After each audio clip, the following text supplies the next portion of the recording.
Hey guys, welcome back to my channel. Today's video is going to be kind of a special video, as you guys can probably already tell from the title of this video. But I wanted to do something special, and this date always kind of creeps up on me. Life has been so busy here lately, and this date kind of creeps up on me, so I wanted to do something special, but I didn't have time to really put everything together. I've been doing a lot of stuff for the end of summer, a lot of reunions, and yesterday my aunt had a birthday party and just family stuff like that, so I haven't really had the chance to put together like a very elegant cinematic kind of video like I wanted to, but I am going to sit here and talk about this and kind of talk about how different my life is now. So if you do not know what I'm talking about, today, September 9th, it's the 8th when I'm filming this, but September 9th makes 3 years since one of the lowest moments of my entire life. So if you guys have been watching me for a while, you will know what I'm talking about.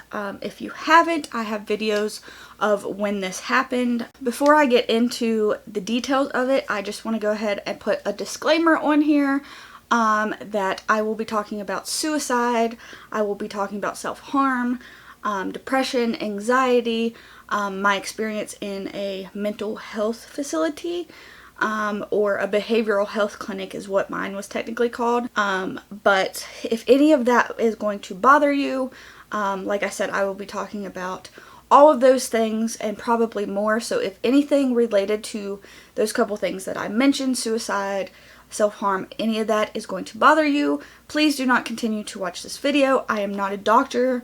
I am just somebody who has experienced this. This is not like professional advice.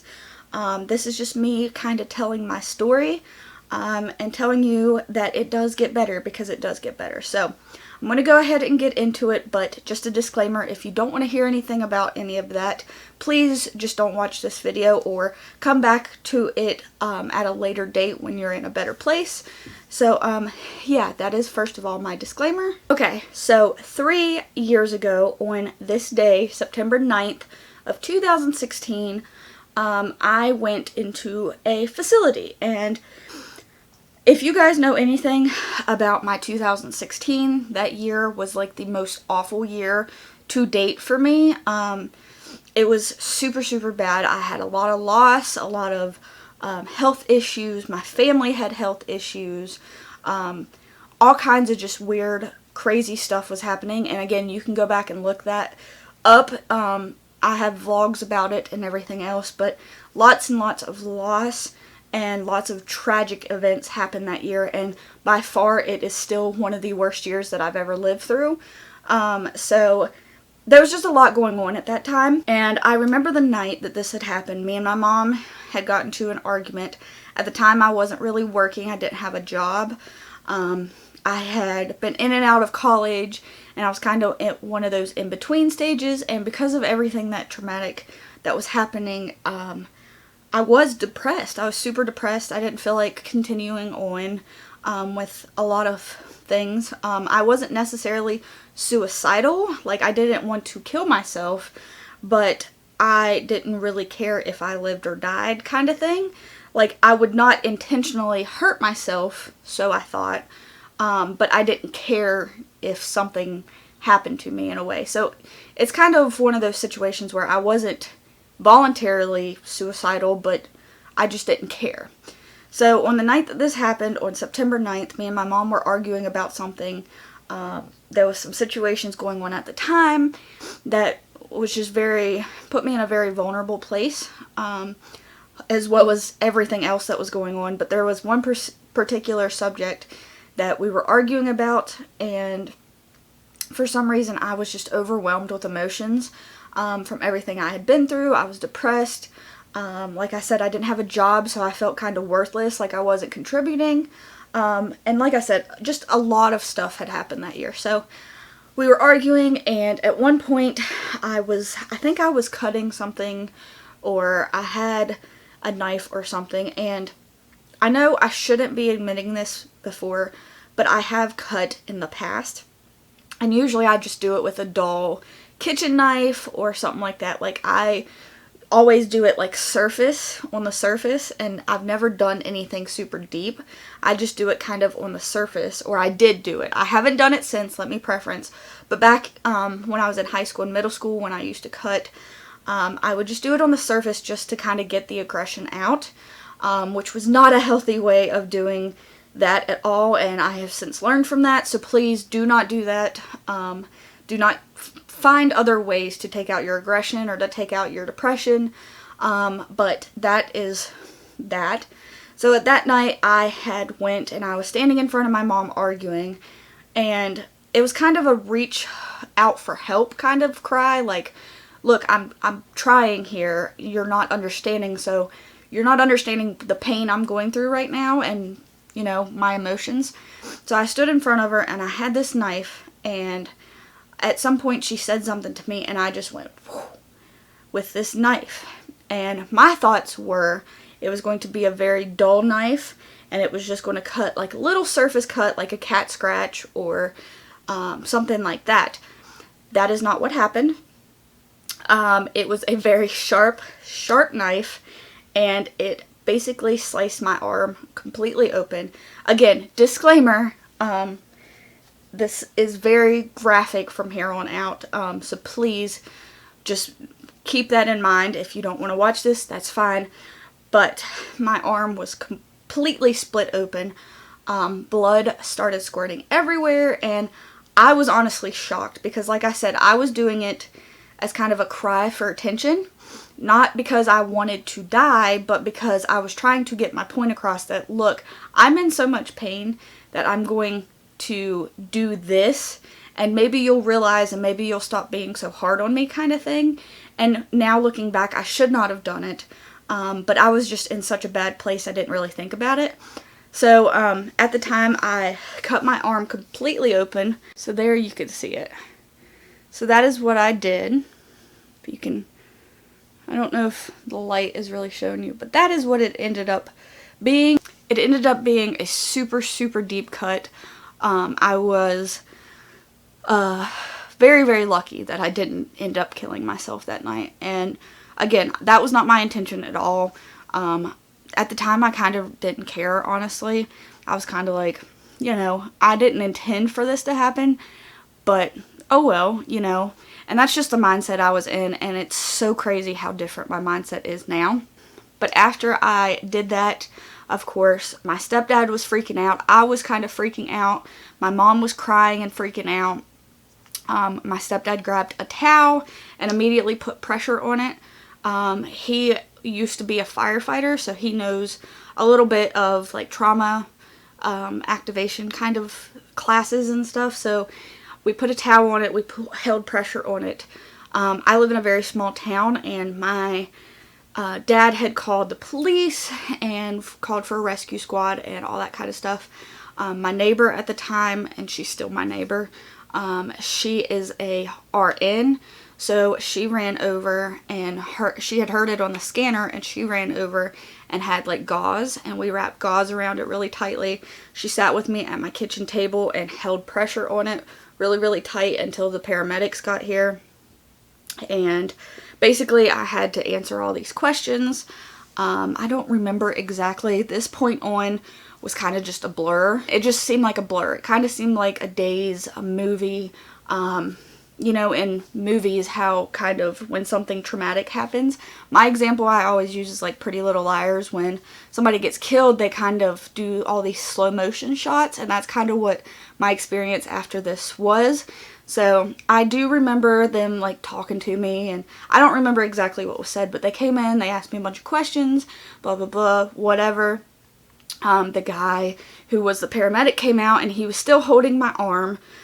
He took me into the ambulance and held my arm the entire time. They wrapped it up and taped it up, and then when I was walking out, of course, I live in a small town. Almost everybody has a police scanner, and all the calls, of course, go across the police scanner, or paramedics, rescue squad, whatever. Everything goes across. So at this point, my neighbors had all known pretty much what had happened.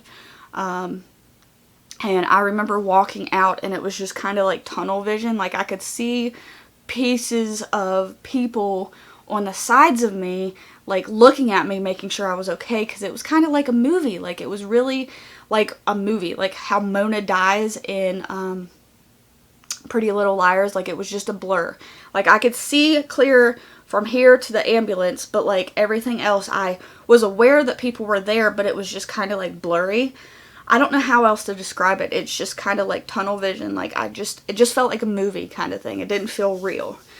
So basically they put me in the back of the rescue squad, took me to the hospital. They put me in a psych ward room, which you don't have a trash can, you don't have any sharp objects. Basically you're just in a blank room with nothing. There was a police officer standing at my door, which I think is kind of funny because, again, I don't think I'm crazy. I'm not a psych patient. A typical psych patient is what I thought at the time. And I had just had one incident and I didn't really think I was like super psychotic or that kind of thing. But they came in, they stitched my arm up, which was the worst freaking part because, again, my arm was split open, so you could see all the muscles and stuff inside my arm. And when they went to numb it, they had to put a needle down in the inside of my muscle, and that was the worst pain I think I've ever felt. It hurt so bad. But after that, of course, it was numb. They stitched it up. I got 9 stitches. They then brought like a therapist and a psychologist in, and they did like a mental health evaluation to determine, you know, what was going on and what they needed to do from there. And basically what they determined was, because this was a one-time incident, they wanted to keep me to make sure that this wasn't going to happen again, to kind of get to the bottom of why this was a one-time deal. And make sure that I didn't hurt myself again. So at that point they came in and explained to me that I was a danger to myself and others from what they considered me, which I understand. And they gave me the option of either voluntarily going to this behavioral health clinic or the sheriff would sign off on it and I would be involuntarily admitted, which is a whole different process. You have to go to court in order to get out. It's a whole big long process. So basically they gave me the choice of to whether they wanted to force me to go or if I was going to go voluntarily, which was a lot easier of a process. So I volunteered to go. The place they sent me to, the ER I was at actually had one on their floor. I think it was the 5th floor of the hospital, was entirely a psych ward, and it was kind of cool how it was set up. They had some of the worst people, like the really, really like dangerous people on one side. They had the more normal people on the other side, and then behind them they had the people that wanted to be alone. So they had like in here they had the nurses station, and then all the way around one aisle was like the more normal ones, and then the other side were like the more violent, the more the ones that needed more attention pretty much. And then behind them again were people that just needed to be like confined to a room by themselves. So it was kind of like a triangle type shape. But anyways, I was terrified at this point. I didn't know that part at the time. I didn't know that they kind of separated them. So I stayed at the hospital. Basically, it took them a long time to get me admitted. But when they finally did get me admitted, they took me up to the 5th floor. I talked to an RN in there, and she kind of asked me like my medications I'm on, any like dietary restrictions, that kind of stuff. Anything you need to know when you're in a hospital pretty much. And she kind of explained the process. She kind of explained our groups. At this point it was like 3 o'clock in the morning, so I didn't really process what was going on anyways. I was just so tired and worn out and had a really stressful day, as you could probably tell. But she was explaining it to me, and then she took me into a room, which the way I explained it in my first video I made about this was, it was kind of like how you see in Dr. Drew's Celebrity Rehab. If you've ever watched any of his shows, it was very similar to that. It was basically like a hotel room, kind of. So you had your own room. It did not have a lock on it. It was a big long hallway of rooms, and you had your own separate room, and your bed was here and the door was over here. We did not have TVs. We were not allowed cell phones. We had to take all our strings out of our pants. We couldn't have belts. Anything that we could hurt ourselves with, like that kind of stuff, we were not allowed to have. They did give us blankets and that kind of stuff. So yeah, but it was a room. They had the bed, and that was pretty much it. They had some like cabinets and stuff that you could put your stuff in, and they also had a bathroom in each room, so you had your own separate bathroom. So I had my own separate bathroom. It had a toilet and a sink, and then the shower was really weird. It had a button that you press instead of having knobs. It had one solid button that you could press to take a shower, and it would spray out water, and it only went for like 2 or 3 minutes, so you had to keep pressing the button if you wanted to take a longer shower, which again, I understand why they did it, so you can't like hit your head on the knobs or try and hurt yourself, but again, that was just my experience with it.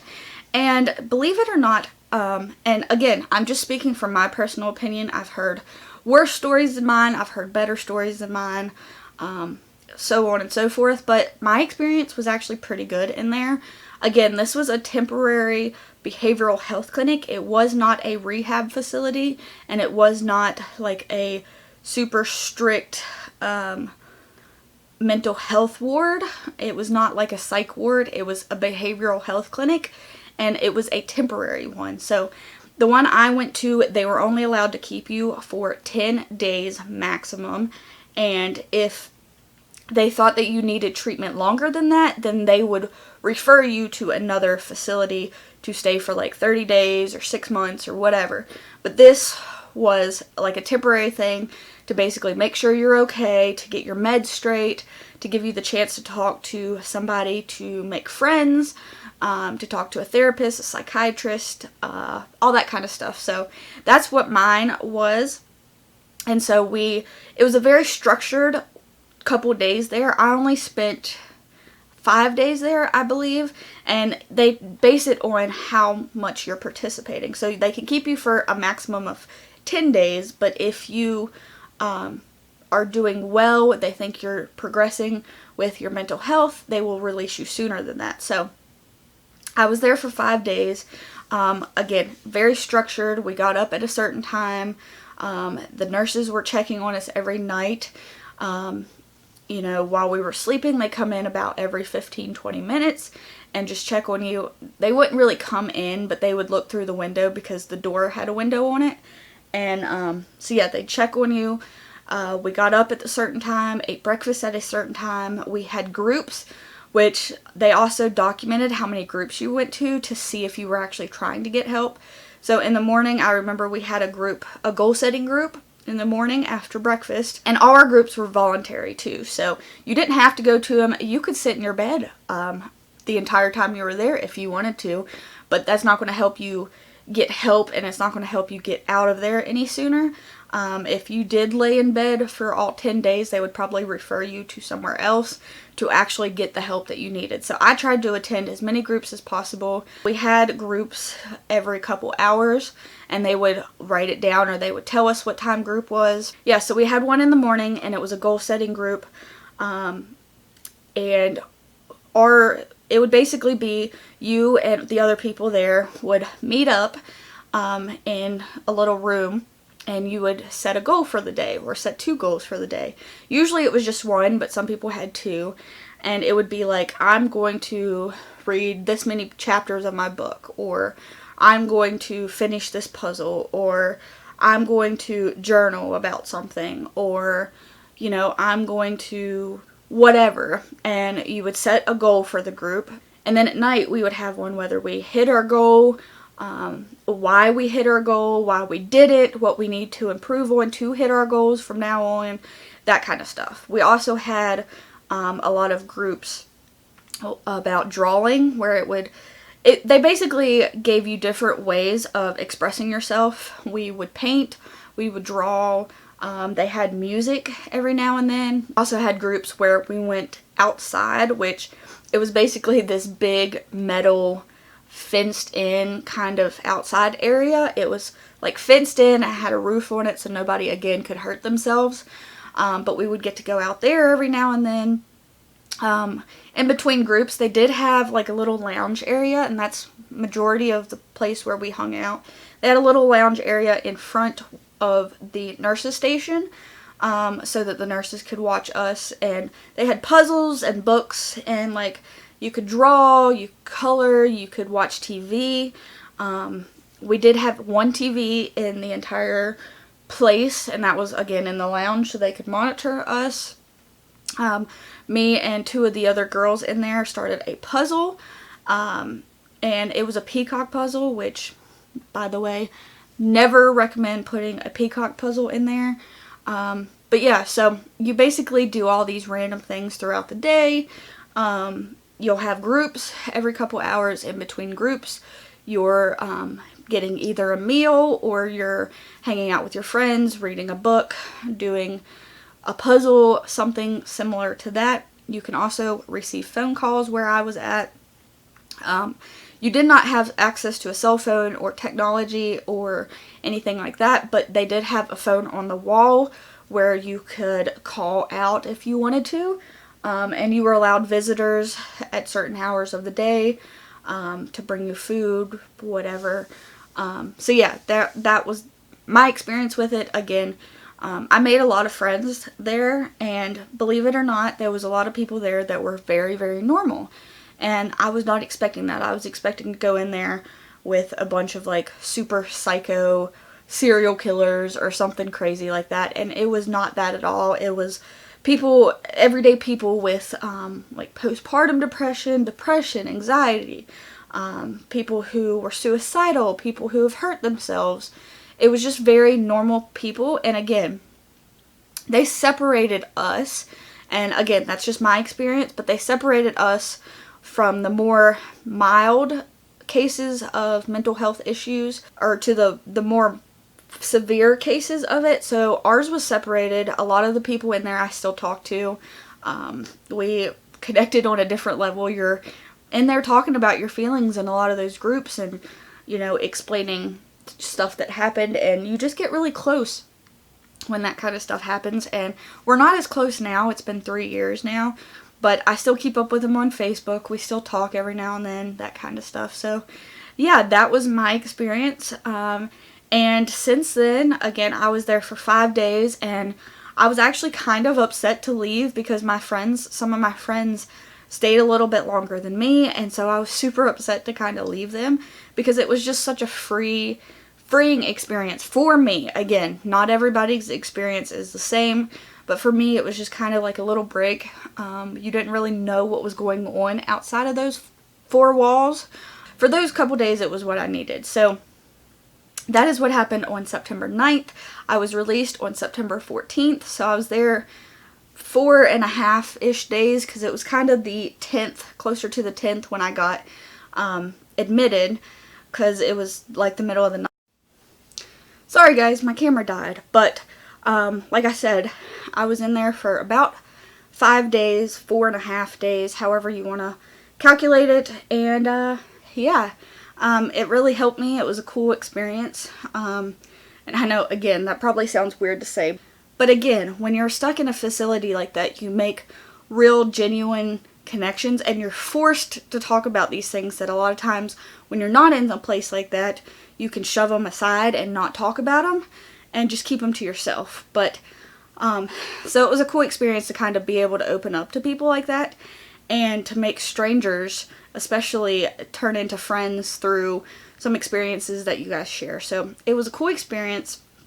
I think I would not go back for anything, but for the time being, it was a cool experience. And yeah, so that is my experience there when they released me. And because they felt like I had gotten my meds straightened out, you know, it was a one-time event, so they weren't really worried about it happening again.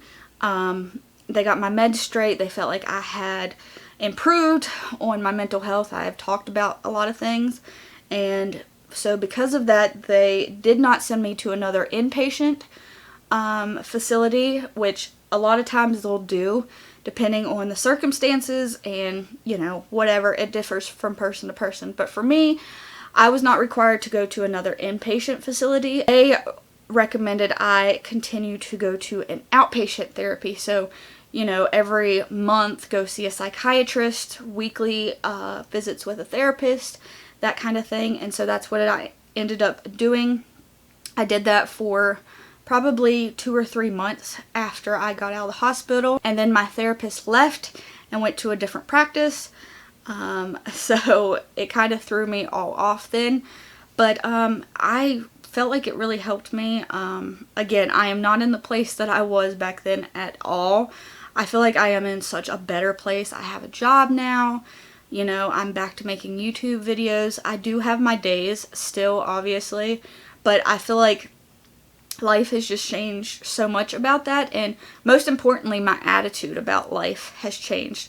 There's still shitty things that happen in my life. There's still really bad things that happen all the time in my life. Like, my life is a complete shit show, but my attitude about it and how I'm willing to think about it and process it is a lot different, and I credit a lot of that to being in a facility like that and kind of like training my brain to think differently about things. And I am so much better, guys. You don't even know the difference. I don't even really recognize the person I was back then, so it's weird to even think of that person that I was back then, because it's just so different. It's so weird even just retelling that story that I can't put my headspace into that person's headspace back then, because it's so drastically different. Like, you guys don't even understand.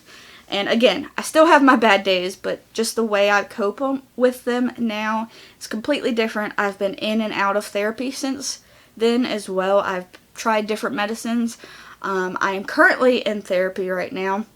I usually go about once a month. I was going weekly there for a little bit, and then I cut it back down to monthly visits because I don't feel like I need to go as often. So I'm on anxiety meds right now and a depression pill as well. So I feel like my meds have really gotten straightened out. Some of the meds they had me on when I got out of the hospital were a little bit too strong for me, I think. I understand why they put me on them. They actually put me on an antipsychotic, and at the time I understand why, but after I got out and I kind of coped with that, it was just a lot at one time. Like, I didn't feel like I needed that. So I've since went off of that, but I am on a depression pill. I'm on Zoloft, and I'm also on Buspirone for anxiety. That's take as needed. Again, not a doctor. I'm not recommending you also go on those. That is just what works for me. Again, go and talk to your doctor and try and find what works for you. Those are just the two that work for me right now, and they've been working pretty well. And I was hesitant about being put back on meds, but it's helped so much. So yeah, that is basically my story, and it's a lot more detailed than what I've told y'all before. If you want me to go into even further details, I can do that as well. Ask me any questions you want to ask about a facility like that, or my experience, or whatever you want. But I hope you guys enjoyed that. I am 3 years clean of self-harm today, and it feels so good. I can't even imagine going back to that place and wanting to do something like that to myself. And the significance of me sitting here on my bed is the video I made when I got home was right here in the same exact spot 3 years ago. So if you want to go back and watch that, I might put it in the little eye thingy here if I can figure out how to do it. So go and watch this video if you want to see the original video I made. But this is 3 years later, and I'm here to tell you it gets better.